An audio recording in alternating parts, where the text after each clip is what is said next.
terminer plus ou moins dans les temps cette première matinée là, et on va adresser maintenant à travers un exposé que nous pilotera Jonathan, la dimension qui est en dessous de celle du territoire et qu'on considère comme étant celle de l'exploitation, comment on conceptualise là, ces dimensions d'efficience sous différents angles dans une exploitation.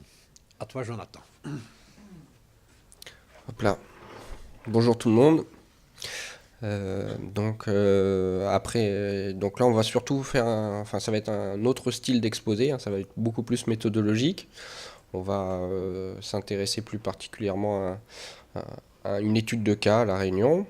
Donc, en fait, ça rassemble un ensemble de travaux qui datent de 2004 jusqu'à 2014, on peut dire. Donc 10 ans de travail à La Réunion sur cette thématique de l'efficience.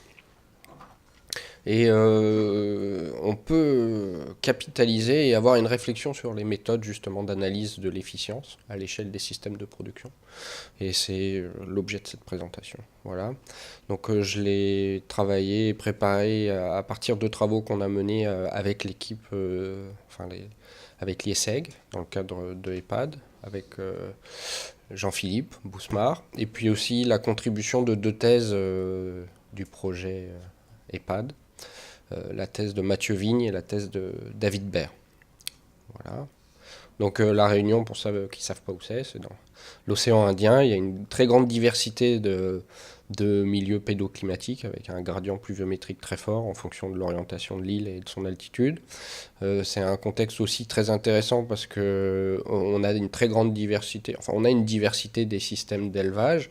Si on prend l'exemple des systèmes laitiers qu'on va particulièrement étudier dans cette présentation, on a des systèmes dans les hauts qui sont plutôt mécanisés sur la base de prairies tempérées.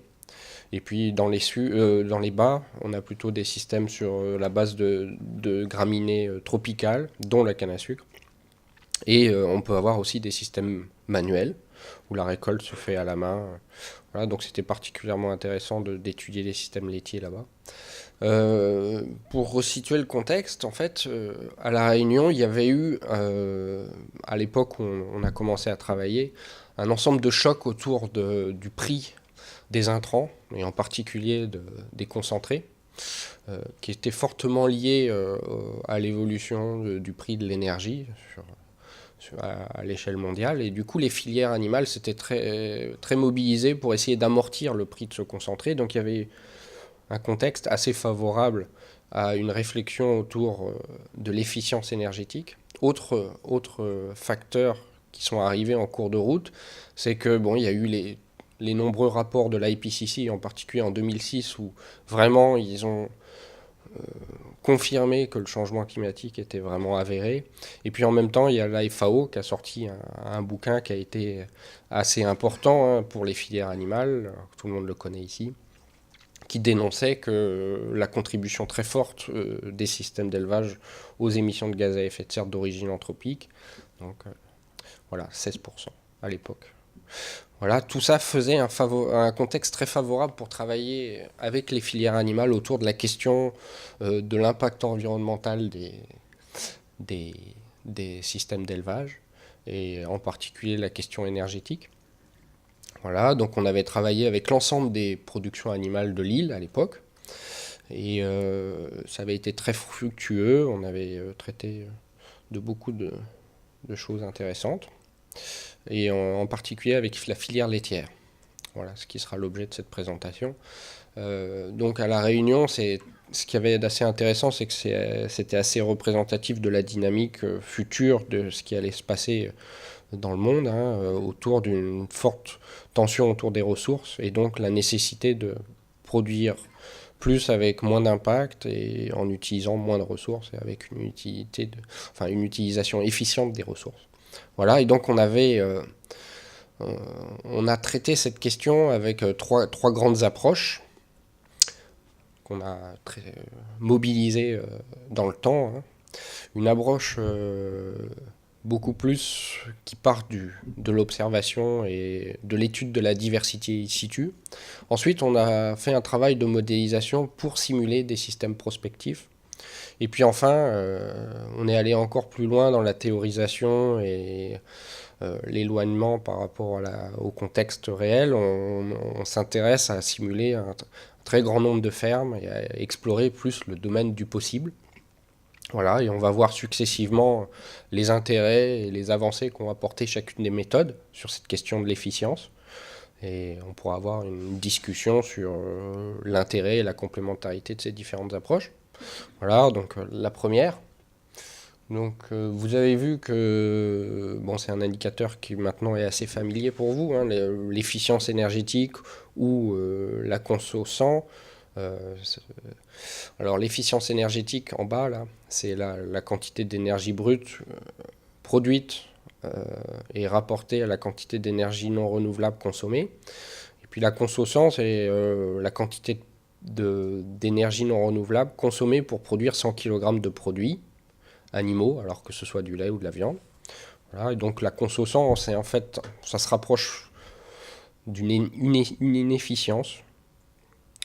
Donc c'était important de rappeler ça pour comprendre la suite des résultats. Et donc aussi tout ce qui est les indicateurs énergétiques de consommation d'énergie non renouvelable, c'est basé sur une approche de type analyse de cycle de vie où on s'intéresse bien sûr aux consommations directes mais aussi aux consommations indirectes. Voilà. Donc on avait eu la chance de pouvoir enquêter 175 exploitations. Ça représentait en moyenne 25% des fermes d'élevage de la Réunion, ce qui est assez impressionnant et qui donne une image assez intéressante de ce qui se passe. Et donc on voyait bien sûr des bilans énergétiques différents selon les filières, et on confirmait à l'époque que les monogastriques étaient plus efficients, hein. C'était assez connu.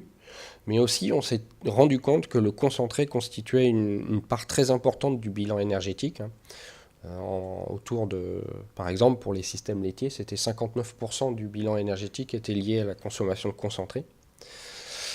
Voilà, et puis on voyait aussi qu'il y avait des coefs de variation qui étaient assez importants selon les filières et qui laissaient entrevoir une marge de progrès importante. Et c'est ça qu'on voulait creuser à l'époque, c'était comment améliorer l'efficience des systèmes, les systèmes laitiers. Donc on a essayé de voir s'il y avait des variables explicatives de cette diversité. Et on s'est rendu compte par exemple qu'il y avait des fermes, donc là en abscisse, en ordonnée, c'est le chargement animal. On voyait qu'il y avait des fermes qui avaient des bilans énergétiques équivalents avec des chargements, enfin plutôt l'inverse, des chargements à même niveau de chargement animal, on avait des bilans énergétiques très différents.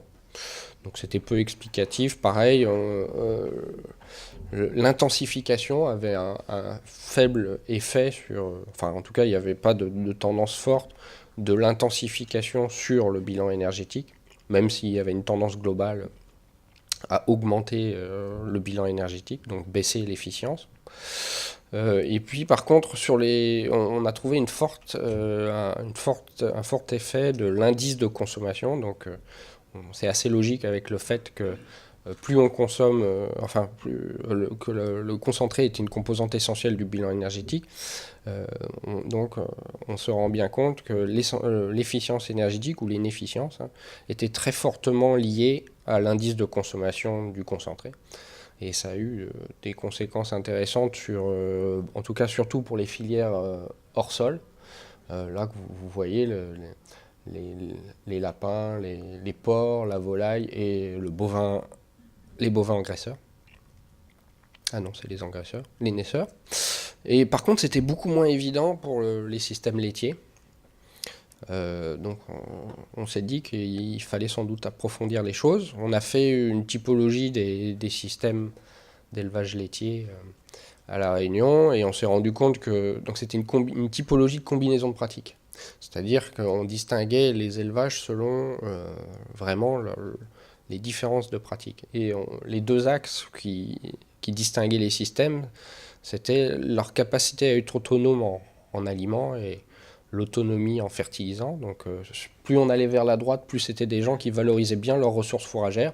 Plus on allait vers le haut, plus c'était des systèmes qui valorisaient bien leur fumier organique pour fertiliser leur culture.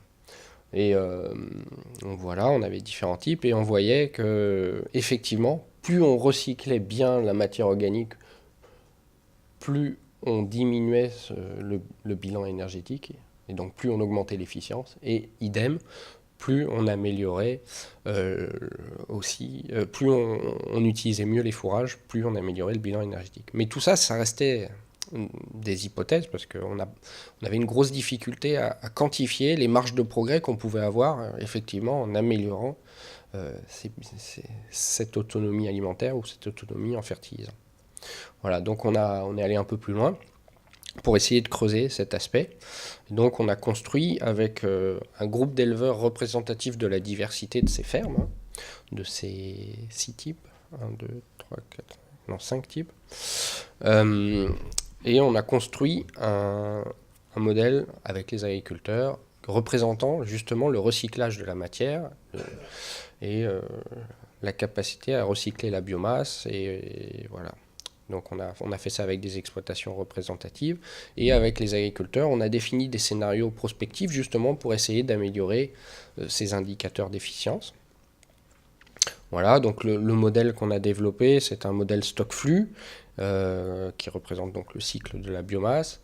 En entrée, on rentre des règles de décision, la dimension de la ferme, donc sa structure, bien sûr des données climatiques, puisqu'on l'a vu qu'il y avait des grandes diversités de contextes climatiques, et puis bien sûr l'environnement de la ferme, les disponibilités en intrants et les demandes en extrants, en output. Et le cœur du modèle, en fait, c'est une interaction entre un système biophysique très complexe qui interagit avec un système décisionnel fin. Et donc, à chaque pas de temps, le modèle simule qu'est-ce que l'agriculteur fait chaque jour et ses conséquences que ça a sur le système biophysique. Et inversement, il décide de faire ce qu'il fait chaque jour en fonction de l'état de son système biophysique. Donc par exemple, un agriculteur va décider d'épandre son lisier aujourd'hui parce que sa fosse à lisier est pleine. Et en épandant son lisier sur telle parcelle, eh bien, il va activer la pousse de sa prairie pour le lendemain. Et déclencher tout un ensemble de flux de nutriments dans le système. Voilà. Et après, donc, le système biophysique représente donc tout un ensemble de flux de biomasse qui sont traduits aussi en flux de nutriments, et ça permet de calculer tout un ensemble d'indicateurs de durabilité.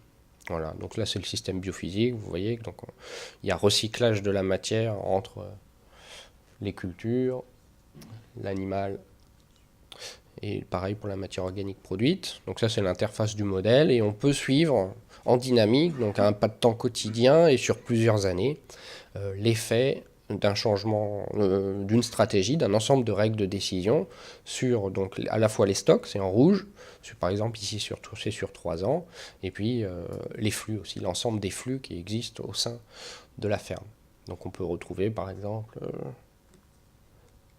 ici c'est le stock de fourrage et d'aliments, toutes ressources fourragères confondues, enfin ici, pardon, et un flux par exemple, on pourrait prendre des émissions, ou voilà, par exemple, des émissions gazeuses à une étape précise du cycle de la matière. Voilà, et puis ces simulations sont traduites en indicateurs. Et par exemple, on retrouve notre fameux indicateur d'efficience énergétique, notre fameux indicateur de conso-sang, qui sont calculés à partir d'un inventaire des flux de biomasse. On a aussi des indicateurs, donc ça c'est plus les indicateurs d'efficience environnementale. On a aussi des indicateurs technico-économiques, donc sur des indicateurs classiques, hein, et puis aussi des indicateurs de viabilité sociale et économique, voilà, qui permettent de comparer différentes stratégies et de voir la durabilité de certaines stratégies et les progrès qu'on peut éventuellement faire selon des scénarios. Voilà. Donc là, par exemple, c'est l'exemple de la ferme 4, qui est représentatif de ce type-là. Et on a testé avec les agriculteurs différents scénarios d'amélioration du recyclage et de l'autonomie des fermes. Et on avait défini un indicateur quantitatif qui permettait justement de quantifier le degré d'intégration agriculture-élevage. C'est basé sur l'intensité du recyclage de la matière, donc c'est le rapport entre ce qui circule dans la ferme et ce qui est par rapport aux intrants totaux. Donc plus on circule, plus on recycle et moins on importe, plus il y a une intégration agriculture-élevage forte. Voilà, et on voyait plusieurs techniques, enfin plusieurs options techniques pour améliorer cette intégration agriculture-élevage et recycler. Donc une meilleure utilisation des fertilisants organiques disponibles sur la ferme, une meilleure utilisation des fourrages. Et c'était assez simple de le faire, puisque les fermes avaient une utilisation inefficiente des ressources. Par exemple, à La Réunion, l'aliment concentré était subventionné, et pareil pour les engrais, donc c'était une certaine facilité. Les agriculteurs avaient fortement recours à ces inputs, et on pouvait par exemple se rendre compte qu'en diminuant de 1 kg de concentré par jour, l'alimentation se substituait sur des fourrages produits sur la ferme, et qu'on n'avait pas forcément une baisse significative de la productivité. En tout cas, le gain d'efficience était positif. Voilà, et donc l'ensemble combiné de toutes ces options techniques permettent, ça conduit à un accroissement d'environ 20% de l'intégration agriculture-élevage, et ça se répercute sur tous ces indicateurs d'efficience.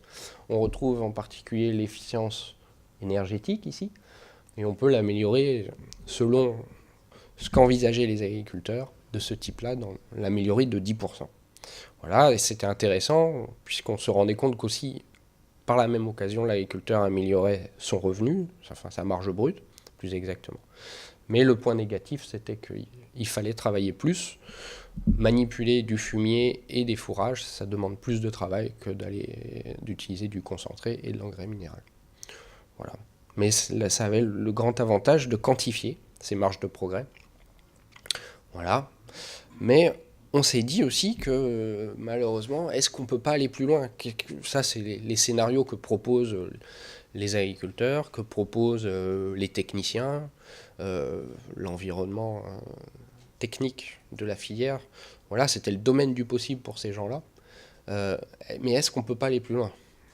Et donc on s'est dit, on a eu la chance de croiser dans le projet EPA de l'équipe de l'ISEG.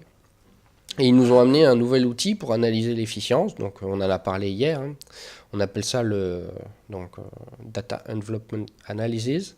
Le grand avantage, c'est qu'à partir d'un grand jeu de données, on produit donc une frontière d'efficience qui représente les fermes les plus efficientes. Ici, donc chaque point est une ferme et on construit une efficience. Et aussi le gros avantage de cette technique, c'est qu'on peut calculer une inefficience, une distance par rapport à cette courbe. Voilà, je ne rentre pas dans les détails. Si vous avez des questions, vous pourrez les poser à Jean-Philippe. Je ne suis pas un expert de cette technique, mais en tout cas, elle était très fortement utile parce que on sait que l'approche précédente que je présentais, les simulations à partir de fermes, de modèles de ferme, apporte effectivement une compréhension fine du fonctionnement de l'agroécosystème. Mais aussi, ça peut être vu comme une usine à gaz, et parfois c'est très difficile de ces modèles de tirer des grandes lois génériques et de comprendre, de tirer des lois soit pour un territoire, soit pour un système d'élevage particulier. A l'inverse, l'analyse DEA a besoin de grands jeux de données, et c'est pas évident de les avoir. Et ils aboutissent peut-être du regard des agronomes. Parfois on arrive à des conclusions un peu simples, mais c'est très utile pour justement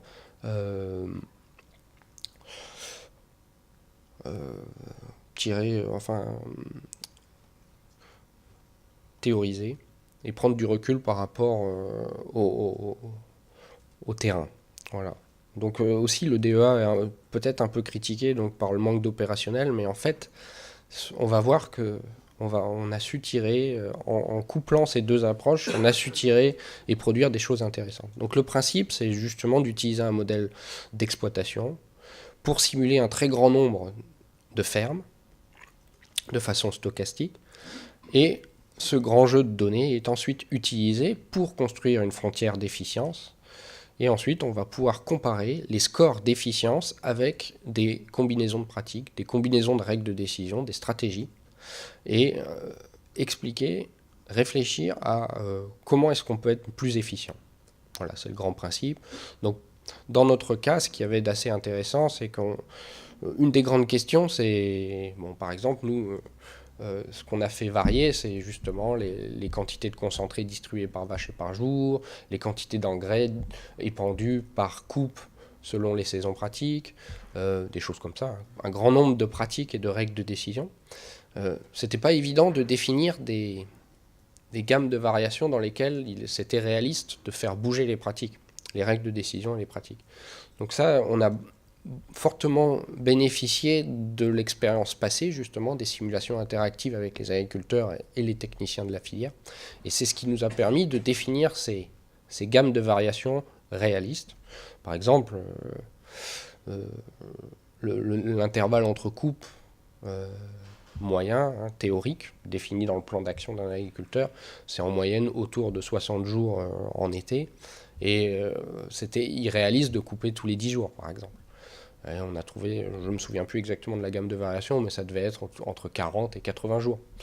Voilà, des choses comme ça pour qu'on ait quand même des systèmes relativement réalistes. Voilà, et donc on a généré tout un ensemble de firmes théoriques.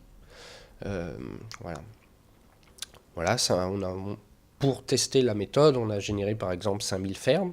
Et on voit que la réponse n'est pas linéaire, hein, parce qu'en entrée, on a mis une distribution en cloche, donc par loi normale, centrée sur la moyenne. Et on voit qu'en sortie, on a par exemple l'efficience du concentré, là, qui n'est pas du tout, qui ne correspond pas à une loi normale. Et on retrouve bien qu'on produit, enfin on consomme à peu près 0,5 à 2 kg de concentré par vache, 2 kg de concentré par litre de lait. C'est ce qu'on observe aussi sur le terrain, hein. Par les simulations, on retrouve cette diversité. Pareil, si vous voyez la main-d'œuvre, on n'a pas du tout une réponse en cloche, hein. On a bien donc une réponse non linéaire du modèle à la aux simulations. Voilà. Donc là, voilà, pour vous représenter, parce que c'est peut-être pas évident de s'imaginer 5000 fermes, voilà ce que ça représente. Là, par exemple, on a mis en lien, en abscisse, c'est la vente de canne à sucre et de fourrage de l'exploitation, et en ordonnée, c'est la production laitière. On voit qu'il y a vraiment un compromis à l'échelle de la ferme entre ces différents systèmes de production. Voilà. Pareil, on voit que donc en abscisse, on a appelé ça le degré de spécialisation lait. C'est la part de l'azote qui sort de la ferme, qui est sous forme de produits animaux, par rapport à toutes les sorties, qui soient soit végétales, soit animales. Et on voit que plus l'exploitation est orientée élevage, plus le bilan azoté est élevé. Donc ça confirme certaines choses qu'on observe en France, par exemple. Jean-Luc, tu m'as envoyé une carte de la France où on voit le bilan azoté à l'échelle de la parcelle. Et on retrouve bien ça, les régions d'élevage où on a des bilans azotés plus élevés. Bon, bah, ça, on le retrouve, voilà, ces tendances-là. On voit aussi que... Donc à chaque fois, le point rouge, là, c'est la ferme. La ferme la ferme observée. Pour montrer qu'on simule vraiment autre chose que ce qu'on observe en réalité et qu'on s'éloigne fortement de la réalité, mais c'est assez intéressant pour s'imaginer les futurs possibles. Et voilà, on voit par exemple que clairement, hein, quand on augmente la productivité laitière ou la productivité fourragère, on a un effet positif globalement sur la marge brute, mais que... à un niveau de productivité laitière donné, on peut avoir des fermes qui sont plus ou moins rentables économiquement, hein, et qu'en particulier, en dessous d'une productivité de 2000 litres, ben, on a plus de chances d'être économiquement moins rentable. Voilà. Voilà. Autre chose, donc, pour ce qui est de l'analyse DEA, donc ici on a résumé en gros le modèle, enfin la technologie de production telle qu'on l'avait définie. Donc en entrée, tous les inputs, c'est l'élevage, les surfaces, le land use, les principaux inputs qui sont les engrais minéraux, l'aliment concentré, la main-d'œuvre et puis de l'énergie non renouvelable. Et puis, en sortie, bien sûr, la ferme produit non seulement du lait, mais aussi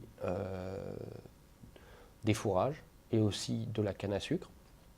Et en sortie, on avait mis aussi des bowed output, donc un surplus d'azote. Voilà, ça c'est là.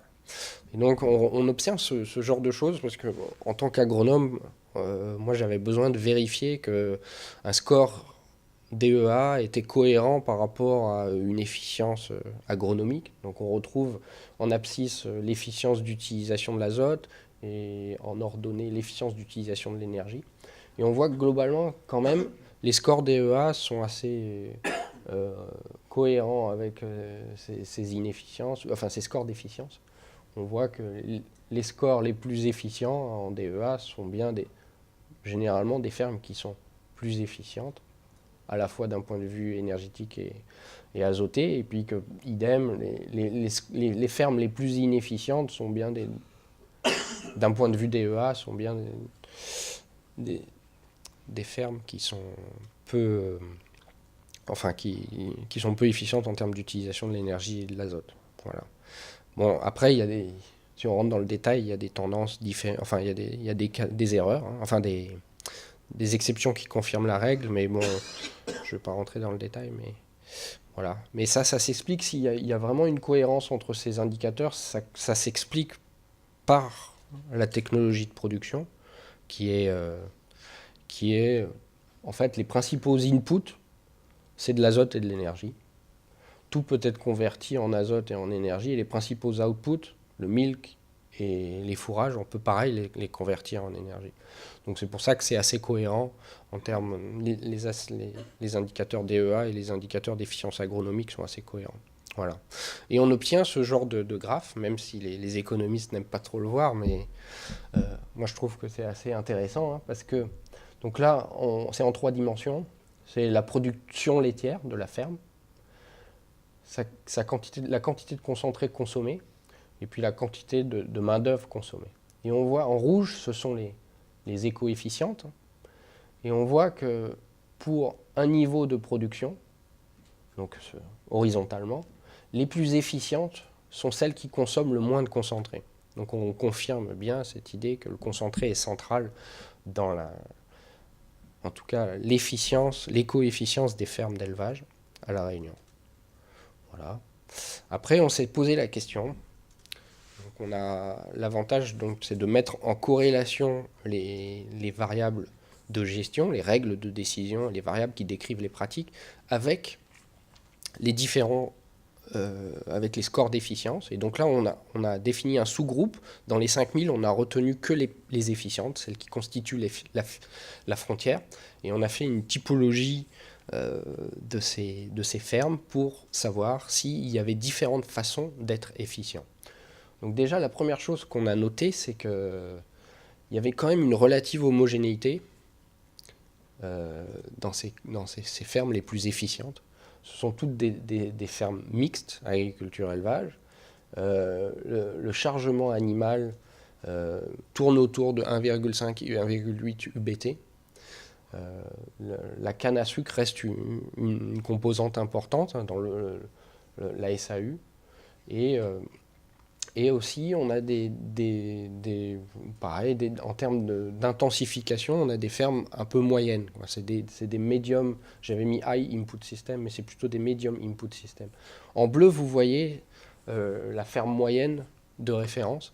Et on voit que par rapport à la ferme moyenne, c'est une ferme qui a un peu moins d'animaux à l'hectare, qui a un peu moins de canne à sucre, qui utilise un peu moins de concentré. Et j'ai pas retrouvé hier soir l'aliment concentré, la quantité d'engrais minéraux.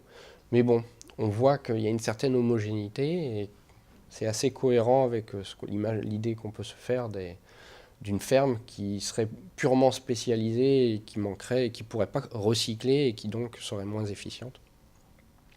Voilà. Voilà. Et c'est particulièrement intéressant parce qu'à l'échelle d'un territoire comme La Réunion, on pourrait se poser la question de quelle dimension il faut donner à l'élevage par rapport à la canne à sucre ou par rapport aux surfaces de fourrage. Et cet indicateur ce descriptif, là, le chargement animal, donne une idée intéressante. Voilà. Voilà. Après, au-delà de ça, on sait, en rentrant plus dans le détail, il y a quand même différentes façons d'être éco-efficient. Et donc là, il y a 3 grands types, même s'ils se superposent et qui ne sont pas très distincts. On observe qu'il y a, plus on va vers la gauche, plus c'est des gens qui sont intensifiés, qui utilisent beaucoup de concentrés, et plus on va vers le bas, plus ce sont des gens qui utilisent beaucoup d'engrais minéraux. Et donc, on aurait des fermes ici qui seraient plus intensives, et là, des fermes qui recycleraient soit beaucoup mieux leur matière organique, soit ici, valoriseraient beaucoup mieux leur fourrage. Voilà, sans rentrer dans le détail. Voilà, donc la conclusion, c'est que c'est une expérience très riche, sans doute unique, 10 ans de recherche, où on a pu tester à la fois des approches très in situ, avec des approches beaucoup plus prospectives, plus théoriques, et que, bon, on voit qu'elles ont chacune des intérêts et des limites. En particulier, l'analyse de la diversité est très intéressante pour soumettre des hypothèses, mais on a un gros souci de quantification des effets qui peuvent être compensés par une simulation des systèmes alternatifs. Voilà, on s'est rendu compte, par exemple, en simulant les systèmes alternatifs, qu'en moyenne, on pouvait améliorer l'efficience de plus 10%, selon les critères techniques de la filière locale. Mais on peut aussi aller plus loin, et on se rend compte, en particulier en générant un très grand nombre de fermes, que probablement on peut aller jusqu'à une amélioration de plus 90% de l'efficience. Et on a justement, en explorant le domaine du possible, on a exploré des choses qu'on ne s'était pas permis d'explorer avec les agriculteurs et les techniciens, et en particulier un redimensionnement des fermes, baisser le chargement. C'était quelque chose qui n'était pas du tout à l'ordre du jour avec des agriculteurs qui, eux, ne veulent, comme on le dit souvent, ne veulent pas changer leur système de production. Éventuellement, ils peuvent changer leurs pratiques, mais remodifier complètement, reconcevoir leur système de production en termes de structure, c'est plus compliqué. Et avec ce genre d'approche, ça nous a poussé à ce genre de choses. Et en particulier aussi, on rentre, puisqu'on a aussi simulé des règles de décision assez fines, une variabilité de règles de décision assez fine, on s'est rendu compte qu'en particulier l'utilisation des fertilisants à décision précise avait un effet global sur l'efficience, et que voilà, ça expliquait pourquoi il y avait des fermes qui étaient inefficientes et d'autres plus efficientes à même niveau d'intrants. Donc voilà, à des saisons particulières où il faut utiliser les aliments concentrés, les fertilisants, on le savait, mais du point de vue des agriculteurs, c'était difficile d'imaginer d'autres pratiques. Et en explorant le domaine du possible, on identifie des choses nouvelles. Voilà, si vous avez des questions.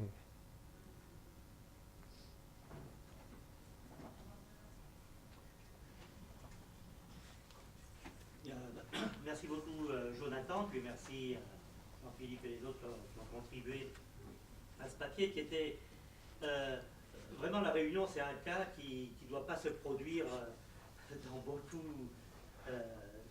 beaucoup d'autres endroits dans le monde. En fait, chaque pays est un cas particulier, mais la Réunion, c'est de par le soutien à l'achat du concentré, par exemple, c'est quelque chose qui ne doit pas se retrouver dans beaucoup d'endroits. Donc j'aurais une première question avant de passer la parole à la salle. Tu as dit à très juste titre que les modèles de ferme étaient difficiles, qu'on pouvait difficilement en tirer des lois générales.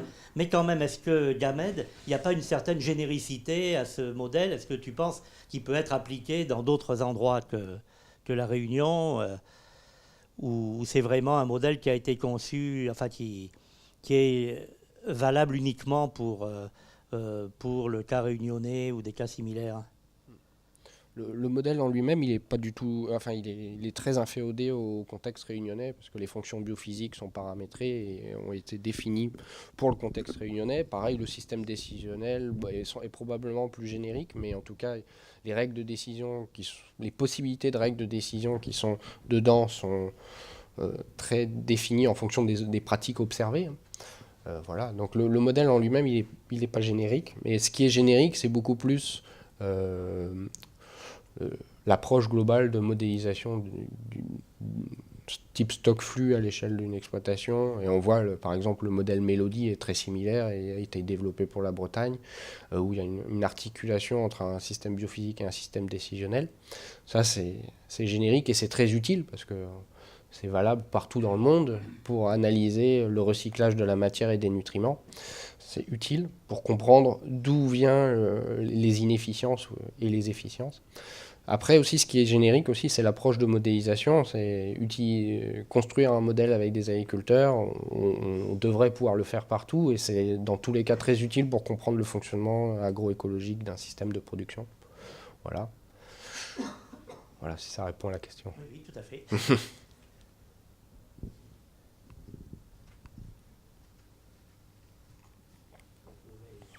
N'hésitez pas à prendre la parole.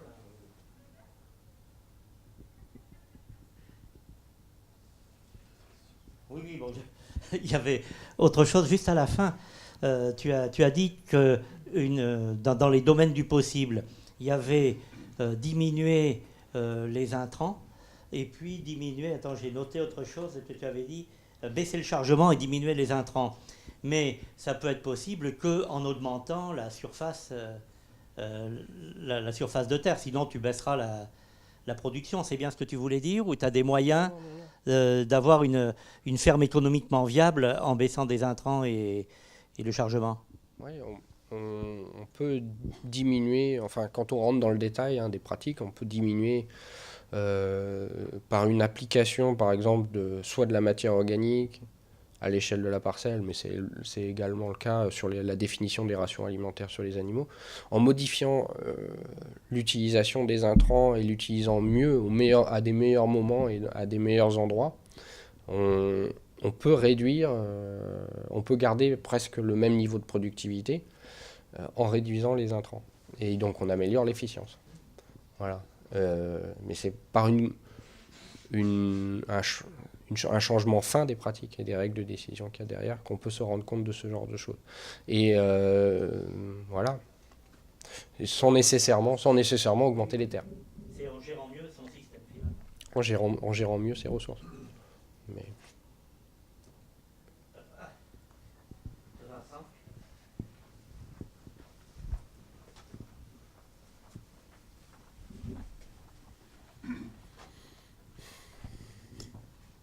Oui, donc je trouverais intéressant alors moi je trouve que c'est impressionnant ces approches DEA qui permettent une forte généricité.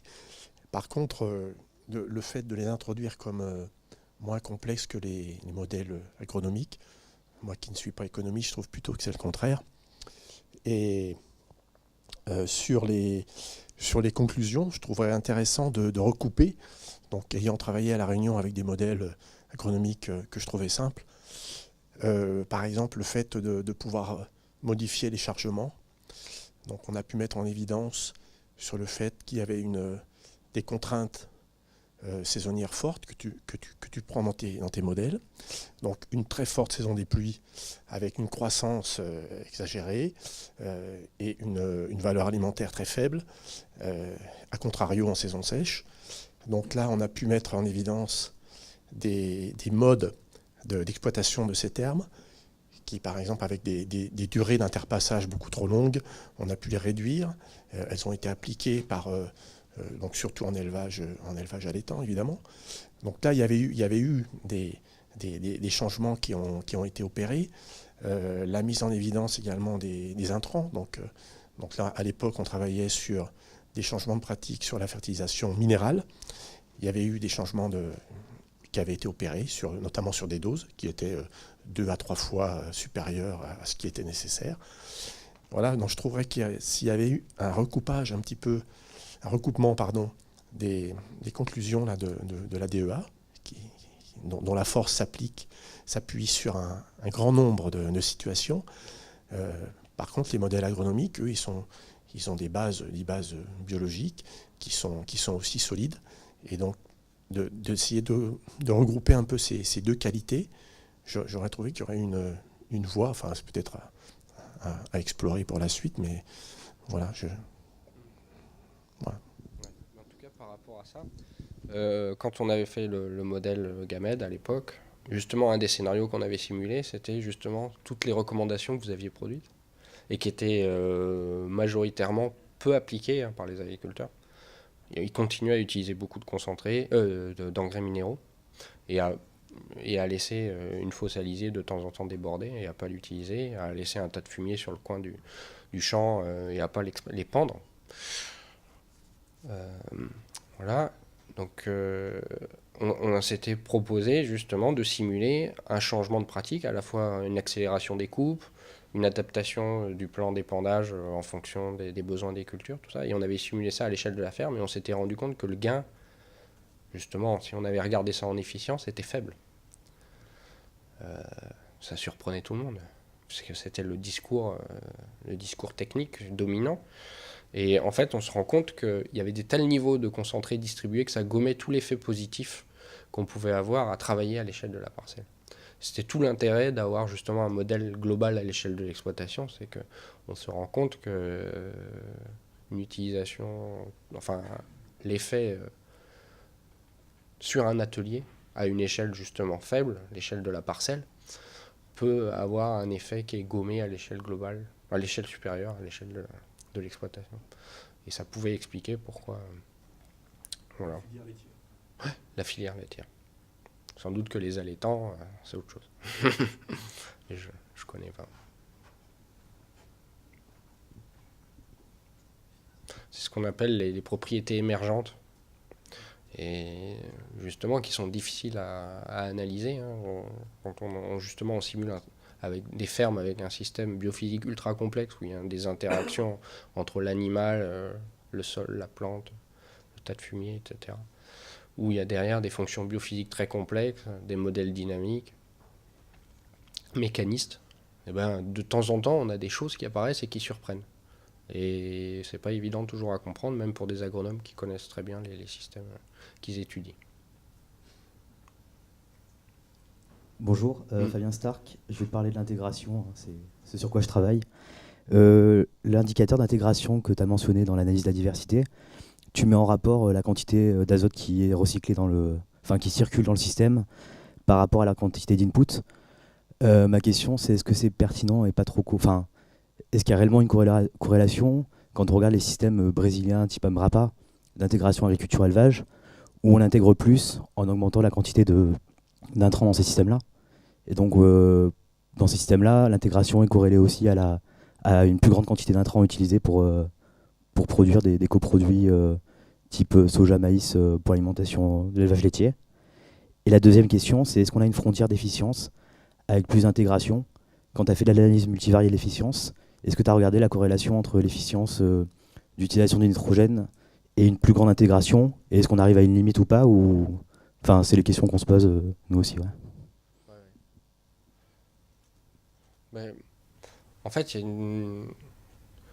avant, on avait beaucoup de mal, avant que justement c'est les premiers travaux de Rufino, là, on avait beaucoup de mal à quantifier l'intégration agriculture-élevage de façon objective et de comparer justement des systèmes mix agriculture-élevage en Afrique de l'Ouest avec des systèmes mix agriculture-élevage en Europe. Et cette méthode est très prometteuse. Hein. Bon, moi, j'ai pris un des indicateurs, mais il y en a beaucoup, tu les connais mieux que moi, sans doute. Celui-là, il me paraissait vachement intéressant parce qu'il y avait à la fois l'idée qu'on pouvait produire avec moins d'intrants. C'est bien l'objectif de l'intégration agriculture-élevage. Et aussi, surtout, et pour y arriver, il fallait recycler. Donc c'est bien ça. Plus en numérateur, c'est le recyclage et en dénominateur, c'est l'input. Donc plus on augmente cet indicateur, plus on fait les deux. Enfin, non, plus on fait les deux, plus on augmente cet indicateur. Donc ça me paraissait un bon indicateur. Voilà. Après, on a essayé de corréler l'efficience avec le score DEA avec et c'était pas terrible. Et je sais pas l'expliquer pourquoi. Et par contre, en Afrique de l'Ouest, aujourd'hui, on est en train de mener des travaux là, autour de ça. Et là, la réponse est claire. Plus on intègre, plus on améliore l'efficience. Et là, je ne sais pas pourquoi, c'était pas le cas. Allez, cours un peu plus vite, Mathieu, parce que Philippe... À mon âge. Merci Jonathan. J'avais une question moi, par rapport à l'exploration informatique du modèle que tu as fait en faisant bouger les paramètres. On sait quand même aujourd'hui que nos fonctions de réponse, elles sont un peu fragiles quand même sur les combinaisons de plusieurs paramètres, les interactions sur les modèles biologiques. Déjà, les interactions d'ordre 1, on a du mal à les étudier encore dans nos dispositifs pour en faire des modèles. Une simple interaction énergie-azote, c'est déjà pas si simple. Sur les fonctions de production, et quand on s'intéresse à l'ensemble des fonctions de production, santé, reproduction, on sait que nos modèles, ils sont souvent encore un peu faibles sur ces questions-là, on va dire. Et donc, du coup, est-ce qu'il n'y a pas un risque quand même d'avoir une surestimation de l'efficience globale dans la mesure où il est possible quand même que nos modèles biologiques soient pas très robustes, en fait, lorsqu'on dresse des plans relativement complexes de facteurs d'intrants dans les systèmes, et comment on pourrait avoir un peu une idée de ça, c'est-à-dire est-ce qu'il y a moyen d'avoir rétrospectivement un regard critique sur les sorties en disant, bon, finalement, si on prend ces systèmes-là, est-ce qu'on observe dans la pratique des systèmes qui arriveraient à fonctionner avec ces niveaux-là qui paraissent très efficients C'est une question importante. Quand on regarde ça,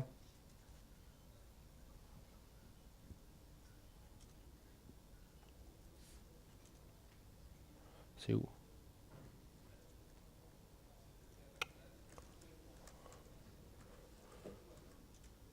Bon, c'est pas grave. En tout cas, l'idée, c'est que quand même le modèle a été utilisé sur une très grande gamme de systèmes, avec des combinaisons de pratiques très différentes.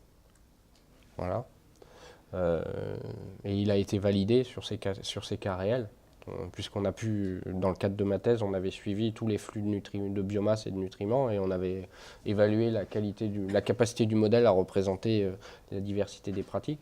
Et dans ce qu'on a simulé, on s'est peu éloigné de l'observer quand même, à la fois en termes de pratique et de structure plus quand même, de structure plus. Mais en termes de pratique, de règles de décision, on est resté dans ce qu'on observait, et on s'est un peu éloigné, mais ça restait quand même assez proche de ce qu'on observait, de la gamme observée. Et c'est sûr que normalement on n'est a priori pas sorti du domaine d'application du biophysique, puisqu'on a gardé des sols, des climats qui sont observés. Après, les interactions entre les pratiques et le biophysique, c'est vrai que on ne sait pas. On ne sait pas. Et après, il y a aussi la grosse question de la cohérence des pratiques entre elles. On peut dire, par exemple, est-ce que c'est cohérent de distribuer énormément de concentrés et puis à côté, pas mettre du tout d'engrais minéral. Inversement, mettre beaucoup de concentrés et beaucoup d'engrais minéral. Voilà, la cohérence. Est-ce qu'un agriculteur réagirait de telle manière? Est-ce que vraiment il serait prêt à distribuer autant de concentrés, etc., etc. Bon, après, voilà. Donc ça aussi, c'est critiquable. Mais en fait, quand même, il y a eu ce qui aide à la cohérence et à éviter de faire des fermes aberrantes dans la simulation, la génération de grands jeux de données, c'est sans doute le système décisionnel du modèle, là. Parce que ça assure une certaine cohérence entre les pratiques. Par exemple, on n'aura pas un agriculteur qui va distribuer plus de fourrage qu'il en a, ou inversement, il va éviter de distribuer trop de concentrés et avoir des reflux à l'auge, etc. Et ça va assurer une certaine cohérence. Et une figure qui est intéressante quand même, enfin qui m'avait... Ici, quand on regarde toutes les fermes observées et la marge brute, il y a assez peu de fermes sur les 5000 qui ont une marge brute négative dans la globalité. Et ça prouve que quand même le système décisionnel, il a assuré une certaine cohérence dans les simulations. Il y en a. Il y en a. Mais ils sont minoritaires.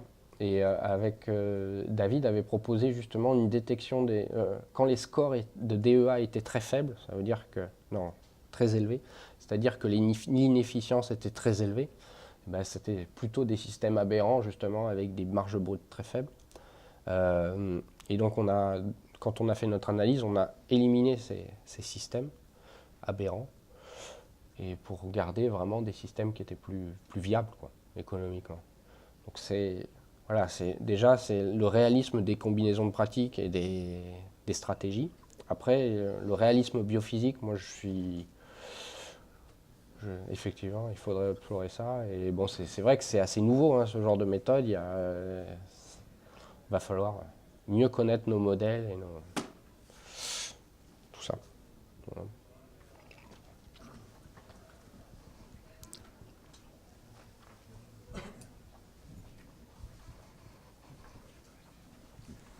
Moi j'ai une question, c'est par rapport à la météo. Les modèles sont basés sur la météo passée.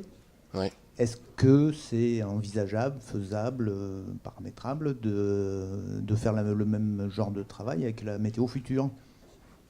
Et on avait fait le travail juste à titre exploratoire. On avait généré, selon les scénarios du GIEC, là, on avait généré des scénarios climatiques et on avait simulé les fermes du futur. Mais le problème, là, on se heurte très fortement à la réponse biophysique des cultures et le modèle n'avait pas du tout été conçu pour ça. En particulier, la réponse des cultures ne tient pas compte d'une augmentation de la teneur en CO2 dans l'atmosphère, des choses comme ça.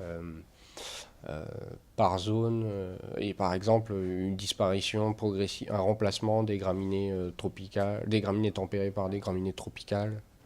Il faudrait avoir des hypothèses pour, par exemple, si on a tel niveau, on change de couvert végétal et de pourcentage selon les saisons pratiques de tel couvert, et donc on ferait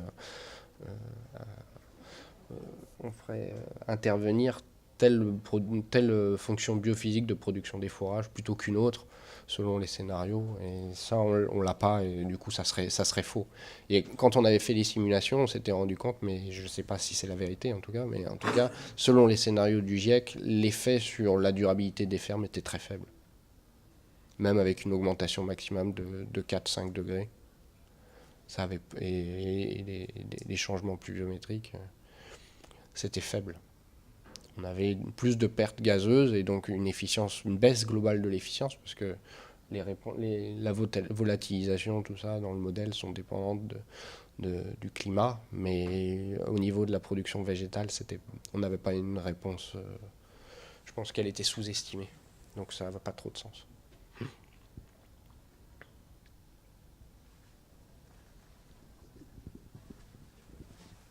L'approche intéressante dans la mesure où elle montre et elle envoie quand même des messages d'espoir très intéressants sur les gains d'efficience que l'on peut faire dans le futur.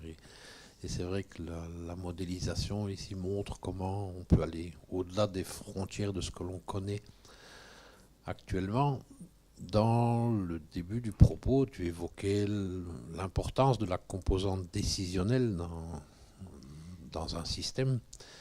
Et la composante décisionnelle, c'est des acteurs qui effectivement décident de conduire leur système de telle ou telle façon. Je pense aussi que ce genre d'approche renvoie aussi à tout ce questionnement assez vaste qui est que on peut imaginer effectivement des solutions techniques où en combinant des technologies, des inputs, on peut améliorer très fort une efficience. Il y a des modèles d'ailleurs qui se développent dans le monde comme ça, avec l'idée d'un modèle unique hyper intensif de productivité. Ça marche, c'est approprié par un tas de gouvernements. Le pendant à ça, c'est quand on va regarder l'échelle d'un territoire, par exemple, c'est est-ce qu'on va vers un modèle unique ultra performant ou est-ce qu'on essaye d'améliorer des ensembles d'exploitations existantes qui ont des efficiences et des inefficiences bien évidemment assez variées. On peut leur proposer des techniques, des technologies qui soient plus adaptées pour être plus efficients, mais derrière ça se cache ou se pose aussi sans doute la question de toute la connaissance que les gens peuvent avoir, la compréhension systémique qu'ils peuvent avoir de leurs pratiques et de la façon dont ils les conduisent. comment doit-on justement, entre le niveau exploitation, on représente comment idéalement elle pourrait fonctionner, et puis un niveau territoire où il y a des milliers d'acteurs et dont on peut concevoir qu'avec quelques dollars donnés à chacun ou investis dans l'amélioration de la productivité de chacun, on peut progresser en prenant en compte le fait que c'est quand même beaucoup à la base des questions de connaissance ou de compréhension que les acteurs peuvent avoir vis-à-vis de leur système. Okay. Bon, on pourrait très bien représenter aussi le cycle de la matière et le cycle des nutriments à l'échelle d'un territoire. C'est ce qu'on fait au Sénégal, par exemple. Après, ce qui manque, par exemple, quand on passe à une échelle supérieure, c'est sans doute l'organisation spatiale. C'est ça qui fait la grosse différence entre ça, entre une approche ferme, type ce qu'on a fait là, et une approche territoriale. Et c'est surtout sur ça qu'on doit sans doute travailler, c'est la complémentarité dans l'espace. Et oui, voilà. Donc la place des agriculteurs là-dedans, elle est essentielle. Ils ont des stratégies, au-delà, par exemple dans les terroirs africains, au-delà de la stratégie individuelle à l'échelle de la ferme. Il y a des grandes lois collectives de gestion des ressources collectives et on se rend compte que ces lois collectives profitent très fortement à la durabilité, à la productivité, à l'efficience du territoire. Et que soit ils ont eu une réflexion en amont justement à l'échelle du territoire collectivement, soit c'est quelqu'un de visionnaire dans le village qui l'a vu. Mais c'est incroyable en quoi les stratégies individuelles et la stratégie collective est forte. Et on observe qu'aujourd'hui, ça a une tendance à disparaître au profit de la stratégie individuelle qui prend le dessus. On voit des terroirs, typiquement ce que tu racontais là, Mathieu. Il y a des terroirs où les règles collectives sont perdues et où on ne garde plus de couloirs de transhumance, on ne garde plus de système de zones pastorales, et où donc les animaux, où on ne peut plus garder d'animaux dans le terroir. Et les animaux étaient essentiels pour entretenir la fertilité. Donc on voit des endroits où l'absence de règles collectives et qui augmentait la productivité globale du terroir a conduit à une baisse globale de l'efficience. Et donc il y a un énorme travail à faire sur justement les règles de décision à la fois individuelles et collectives. Et voilà, c'est là. Et on pourrait imaginer et probablement qu'en Europe on a perdu ça. Il y avait aussi sans doute traditionnellement des règles traditionnelles et collectives qui existaient à l'échelle de territoire et qui ont été perdues. Face justement à la volonté d'être très efficace à l'échelle de la parcelle ou de l'exploitation, et qu'on a perdu cette notion d'efficience à l'échelle globale d'un territoire et de complémentarité. On voit que... Ouais, enfin, et c'est l'objet d'une thèse qui va bientôt démarrer en Afrique de l'Ouest. Est-ce qu'il y a d'autres questions ?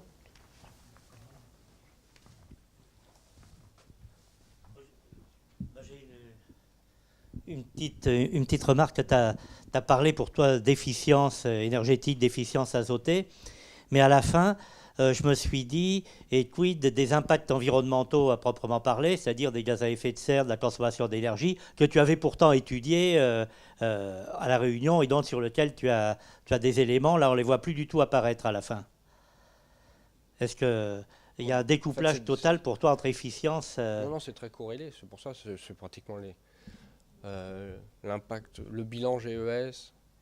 Et enfin, je pourrais vous montrer des figures. Hein. Le bilan GES est très corrélé à l'efficience énergétique et l'efficience azotée. Donc voilà, on peut traiter d'un ou de l'autre et on aboutirait à peu près au même résultat. Voilà, parce que le bilan GES par kilogramme de produit, hein, pas par hectare. Mais voilà. Donc en gros, si on améliore l'efficience azotée et l'efficience surtout l'efficience énergétique, on réduit le bilan GES par kilogramme de produit. D'accord. Ce qui manque alors peut-être, dernier point, c'est l'utilisation des terres.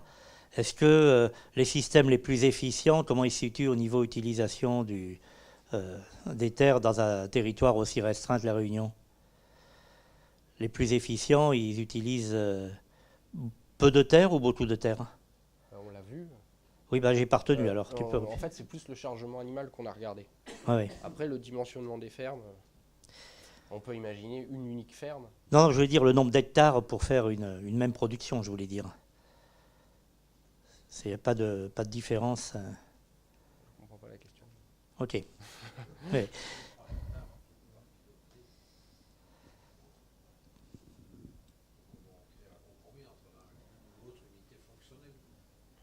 Oui. Bien.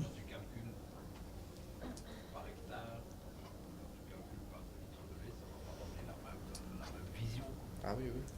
Et surtout, c'est surtout vrai sur les systèmes extensifs. Enfin, et les systèmes très intensifs. C'est là où les différences fortes entre ces deux unités fonctionnelles. Il y a une dernière question.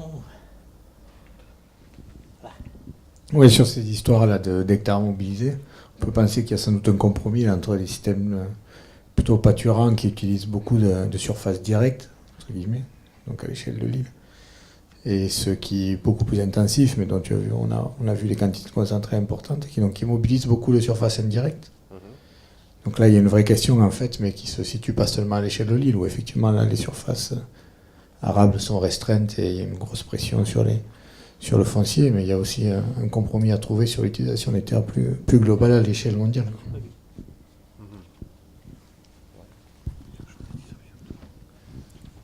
Bon, on va peut-être terminer la session de ce matin si Philippe est d'accord.